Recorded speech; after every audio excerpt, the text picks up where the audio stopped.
and today we're doing a video about lovebirds.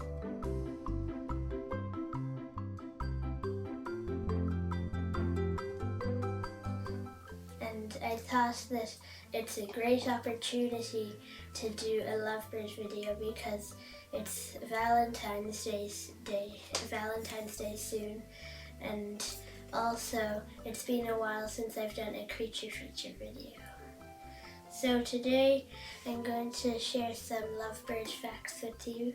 So let's get into it. So the lovebirds, or Apicornis fishery, is their status on the IUCN list is near threatened.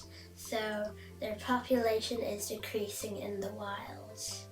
So unfortunately, like most animals nowadays, their populations are getting lower and lower. Their diet is very many things, such as berries, fruits, leaf buds, and even farmer crops. Their habitat is north central Tanzania and scrub forests, grasslands, savannas, and woodlands. Their life expectancy is about 12 to 15 plus years in the wild. In captivity, they can sometimes live a little bit longer due to less predators. They are 6 inches tall. I should have brought my ruler, I said I would, but estimate about this tall maybe, estimating. Lovebirds, of course, mate for life. So in their whole life they only have one mate.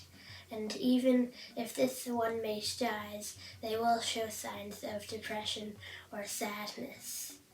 Birds are one of the most intelligent species, and of course, just like human beings, they have been recorded and thought to have been able to have emotions or a sense of self. They feed each other food after long separations to sort of to re-establish their bonds. So it's kind of like when you're at a restaurant on Valentine's Day and you see this two couple, they're like feeding each other lovingly. It's a bit funny, but lovebirds do it too, and it's quite cute. They actually don't live in nests like in other birds. They actually live in holes or crevices in rocks, cacti, or trees, and things like that. And cactuses are a very good home for lovebirds since they're quite a small little birds that are quite prone to predators. And a cactus, a little hole in a cactus, is quite a good place to live because it's guarded with thousands of spikes all over it, which would be definitely quite helpful, preventing a hawk or a cat or a fox trying to get into their nest. There is around, I think, 9 species of lovebirds, and this includes the rosy-faced lovebird, the Fisher's lovebird, which is the one I've done my picture on. The Fisher's lovebird, my favourite. The yellow-collared lovebird, Lillian's lovebird, the black-winged lovebird, the red-headed lovebird, and the black-cheeked lovebird. So there's just a few species.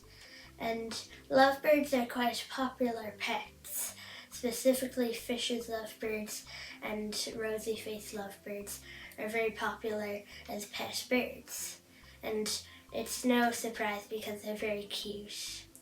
And birds, although they are quite nice pets, it is always important to make research before you make a decision to get a bird, because a bird is a very big commitment as they live quite a while and also they need daily care. And many birds will get very upset if they're left alone for too long. so they are a very big responsibility, especially lovebirds. So that's it for this week's video about lovebirds. I have an entire lineup or schedule for my next videos, and the next one will be coming perhaps on Saturday or Sunday, and that video is going to be very exciting because it's not a normal kind of video I do on Joseph's Jungle. So I'll see you then. Like and subscribe as always, and I'll see you later. Goodbye.